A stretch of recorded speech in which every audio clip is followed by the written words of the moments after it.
The story begins in Hullturf, a small and quiet city in Germany. Here we meet a young boy named Morids. Today is a very big day for him.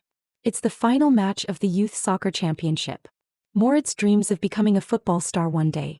At home, Morids is busy practicing ball juggling in the living room. His father Hull calls him to eat. Hull is not just his dad, he's also his team's coach. But Morids doesn't listen. He keeps practicing again and again. Suddenly, the ball flies off his foot and lands right on the table. His father gets angry and scolds him. There's no more time to argue. It's time to leave for the match. Before getting into the car, Morids looks at his mother, Janana, and asks her one thing. Please come and watch me play today. She's always busy and often misses his games. But this time she smiles and promises, I'll be there. I won't miss it. Morids feels happy. Father and son drive to the stadium for the final match. Their team Hullturf is playing against Epney. The game is intense. Both teams fight hard. In the final moments of the match, Hullturf is losing by 1 goal. Then suddenly Morids gets the ball. He's right in front of the goal. This is his moment. One simple kick can tie the match. But Morids has a problem. He daydreams. In his mind, the stadium changes. He imagines a huge crowd. He imagines the World Cup final. He sees himself as a hero. Instead of making an easy shot, Morids tries a fancy bicycle kick, but everything goes wrong. He misses the ball and kicks the rival goalkeeper right in the nose. The referee blows the whistle. The match is over. Alien wins the trophy. Morids' teammates are furious. They know this wasn't the first time. His daydreaming has ruined an important moment again. Inside the locker room, Morids sits quietly, full of regret. And then his mother arrives. She's late again. She hugs him and tries to calm him down. Then she says they should go find his father, but when they do, they see something shocking. Mort's father is having a romantic moment with the team's secretary. Inanna is furious. Right there she demands a divorce. Without saying much, she takes Morids and leaves the city. They move to Apleen, the town where her father lives. There Morids meets his grandfather Rudy. Rudy is quiet, serious, and doesn't talk much. Morids moves into his mother's old room and tries to get used to his new life. Everything feels strange and new.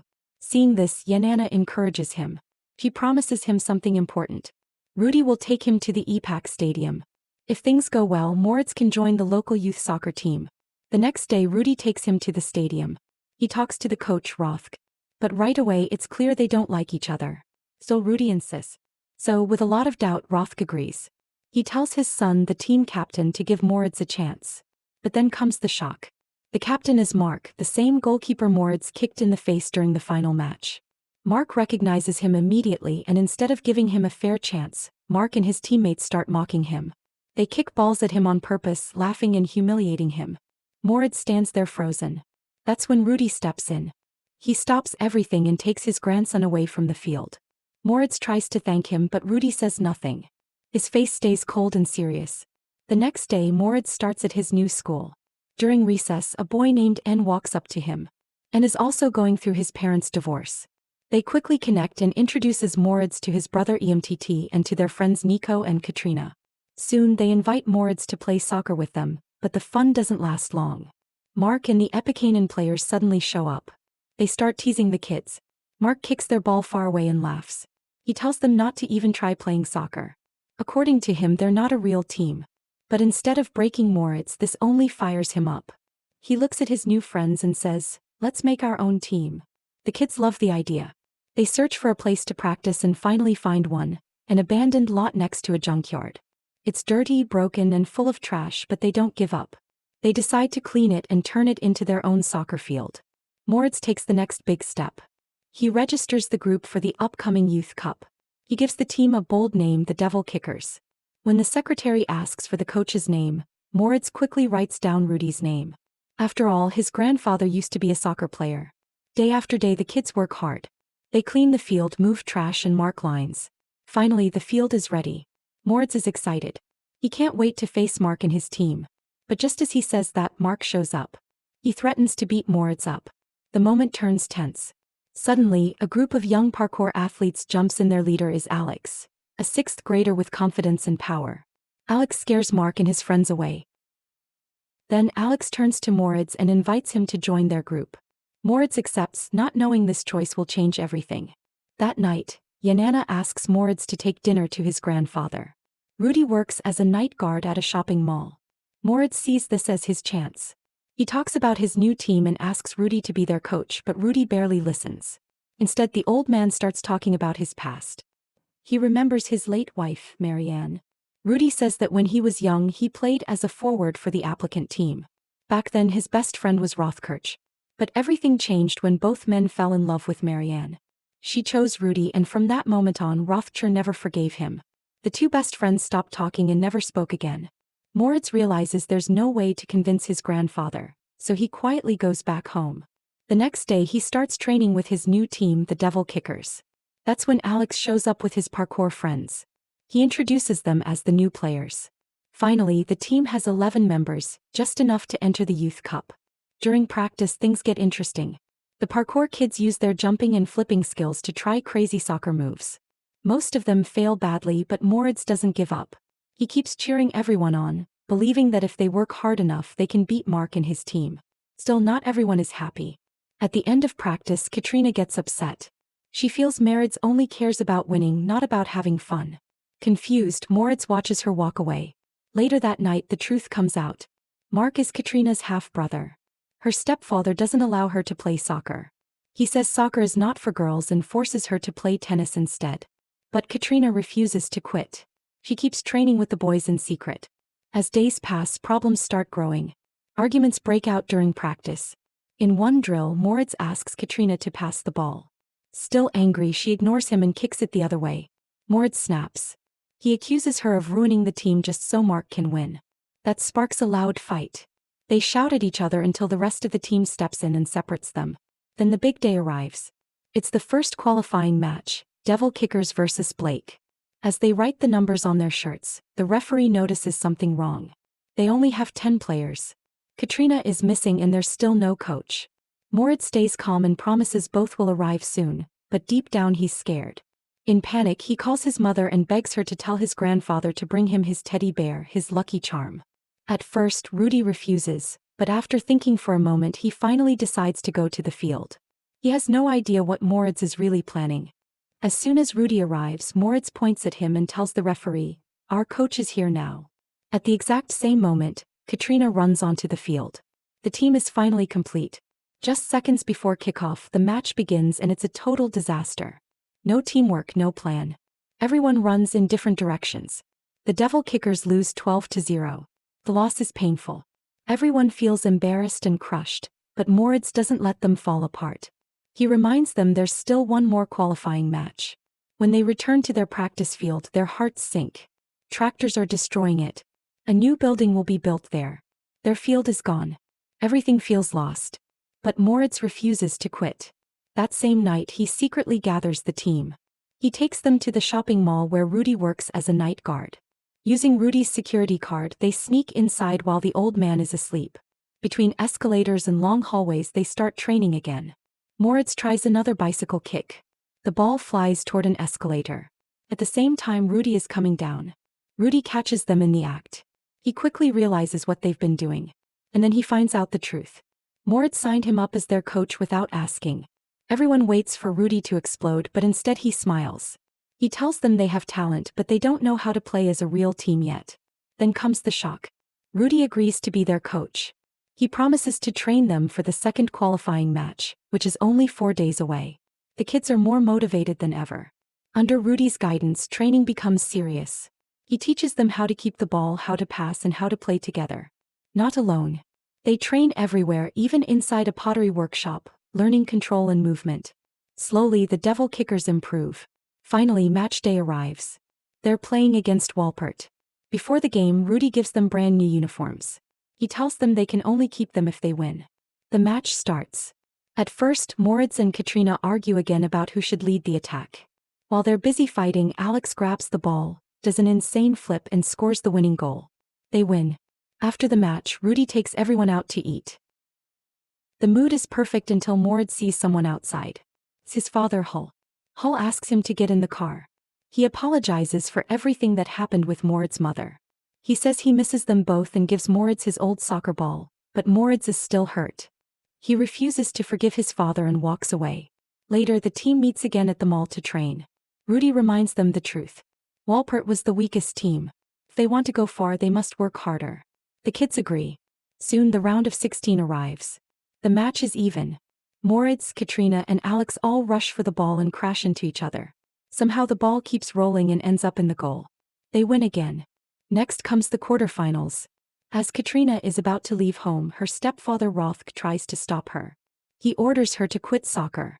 She ignores him and runs straight to the stadium. Their opponent is Bracken. Before the match, Rudy reminds them no solo plays, teamwork only, but the start is awful. Bracken scores 2 quick goals. Then Rothkirch arrives at the stadium. When Katrina sees him, something changes. She decides to show everyone what she can do. She dribbles past half the team and scores a beautiful goal. The crowd explodes. Soon after, she's fouled in the box. Penalty. Moritz steps up, shoots hard, and ties the game 2-2. After halftime, everything clicks.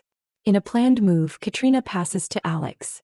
Alex backflips and scores another insane goal. The Devil Kickers win and move on to the semi-finals. That night they celebrate at the shopping mall, but there they run into Mark and his team. Mark laughs at them. He says they'll never reach the final. Moritz doesn't back down. He challenges Mark to a contest. Whoever keeps the ball for 5 minutes wins. Mark agrees. The challenge begins. Moritz steals the ball and passes it to his teammates. The mall turns into a crazy soccer field. Both teams chase the ball everywhere. Alex escapes outside with security guards chasing him. Thanks to his parkour skills, he loses them easily. As time runs out, the Devil Kickers keep passing the ball between cars and people in the street. In the final moment, the ball flies high into the air. Alex kicks it up and both Morids and Mark jump to grab it, but this time Morids wins. He catches the ball first, beating Mark for the very first time. The Devil Kickers explode with joy, but their wild street game causes chaos. Police sirens get closer. Both teams quickly run away before they get caught. A few minutes later, the Devil Kickers can't stop smiling. They celebrate the win and praise Alex. And even says Alex is the coolest kid in school and asks if the rumors about him are true. No one understands what he means. But Alex suddenly gets upset and runs away without saying a word. Meanwhile, at Katrina's house, Rothk is planning something dirty. He wants his team to win the semi-final and get revenge on Rudy, so he secretly calls the referee and bribes him. Katrina's mother, Bertie, hears everything, but she stays silent, afraid of causing trouble at home, not knowing any of this. Moritz goes to Alex's house. He wants to know why Alex got so angry. There, Alex finally tells the truth. He used to play for Eppen. One day he was chosen for a huge match. But that same day his mother had to go to jail to bail out his father. Before leaving, she asked Alex to watch his little brother Tommy. Alex was scared of losing his place on the team, so he made a terrible choice. He left his brother alone and went to the match. Alex scored the winning goal. But when he got home, police cars and ambulances were everywhere. His brother had been in a serious accident. Since that day, Alex has never forgiven himself. Moritz tries to comfort him, but Alex is too broken. He says he's done with soccer and walks away. The next morning, the team prepares for the semi-final, but Alex doesn't show up. Rudy decides they must play without him and puts North in his place. The Devil Kickers walk onto the field to face Eppen. The match is brutal. Both teams fight hard for the ball. Nico gets fouled, but the referee ignores it. Again and again the ref lets Eppen play dirty. But when the Devil Kickers make a tiny mistake, the whistle blows instantly. From one free kick, Eppen scores the first goal. The game continues. Katrina makes a solo run and shoots. The goalkeeper saves it. Moritz sees her open and calls for the ball, but Katrina shoots again. The ball hits the crossbar. That missed chance hurts badly. The match ends 1-0. From the stands, Bertie watches everything. She's proud of Katrina, but knows the loss was caused by her husband's cheating. Later, Rothk throws a party to celebrate. Bertie asks him if he'll let Katrina join his team. He refuses. He says he'll never let a girl play. Things get worse for Mort's family.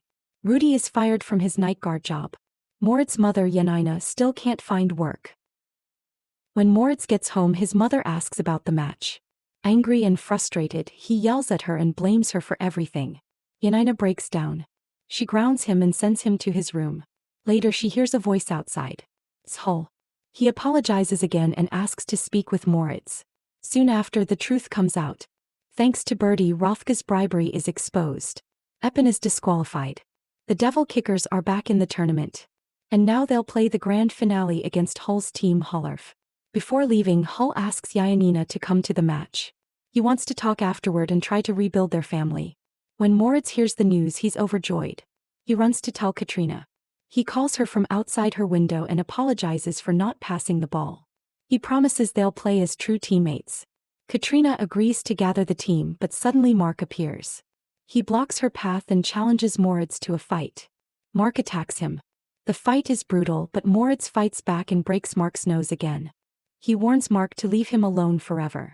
Moritz and Katrina run off together to meet the team. Meanwhile, Rudy sits alone at a bar, broken over the loss.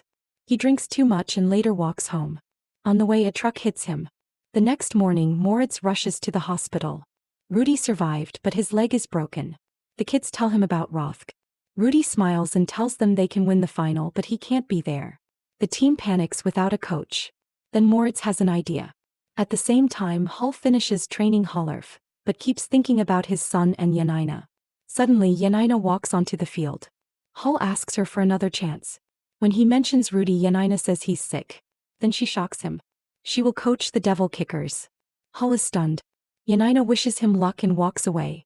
Just before kickoff, Alex arrives with his father. He asks to rejoin the team.